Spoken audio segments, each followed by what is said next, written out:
আমরা দেশে একটা ফ্রি ফেয়ার অ্যান্ড ইনক্লুসিভ একটা ইলেকশনের জন্য দিকে ধাবিত হচ্ছে এবং তার আগে যে সমস্ত সংস্কার করা প্রয়োজন অবশ্যই সরকার সেদিকে খেয়াল করবেন। আমি যতবারই ডক্টর ইউনূসের সাথে কথা বলেছি, he completely agrees with me. There should be free, fair and inclusive election, and that election should be within December or close to that. যেটা আমি এর প্রথমেই বলেছিলাম যে 18 মাসের মধ্যে একটা ইলেকশন। আমার মনে হয় যে সরকার সেদিকেই ধাবিত হচ্ছে। ডক্টর ইউনূস যথাসাধ্য চেষ্টা করে যাচ্ছেন এই দেশটাকে ইউনাইটেড রাখতে, কাজ করে যাচ্ছেন উনি। ওনাকে আমাদের সাহায্য করতে হবে, উনি যেন সফল হতে পারেন সেই দিকে আমরা সবাই চেষ্টা করব। আমরা একসাথে ইনশাআল্লাহ কাজ করে যাব। আজকে রাওয়ার চেয়ারম্যান মহোদয় আমাকে এখানে দাওয়াত দিয়েছেন। উনি চেয়ারম্যান হওয়ার পরে এটা দ্বিতীয়বার আমি এসেছি।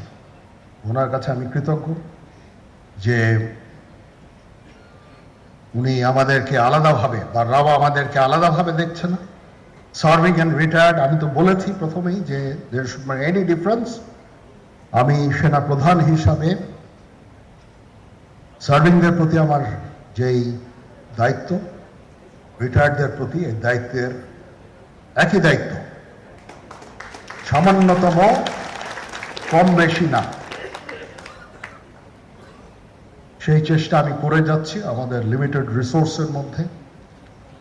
আমরা হেলথ কেয়ারের উপরে বেশ কিছু কাজ করছি,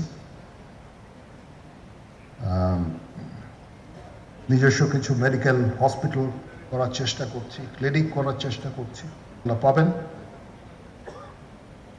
আসেন আমরা নিজেদের মধ্যে মারামারি কাটাকাটি না করে আমরা উই ইউনাইট আওয়ারসেলস, দেশ জাতি যেন একসাথে থাকতে পারি সেদিকে আমাদের কাজ করতে হবে। আমাদের মধ্যে মতের বিরোধ থাকতে পারে, চিন্তা চেতনার বিরোধ থাকতে পারে, কিন্তু দিন শেষে যেন আমরা সবাই দেশ এবং জাতির দিকে খেয়াল করে আমরা যেন এক থাকতে পারি। তাহলেই এই দেশটা উন্নত হবে, এই দেশটা সঠিক পথে পরিচালিত হবে। না হলে আমরা আরো সমস্যার মধ্যে পড়তে যাব।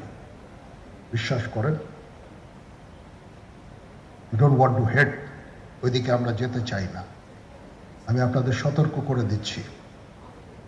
পরে বলবেন যে আমি সতর্ক করিনি, আমি আপনাদের সতর্ক করে দিচ্ছি।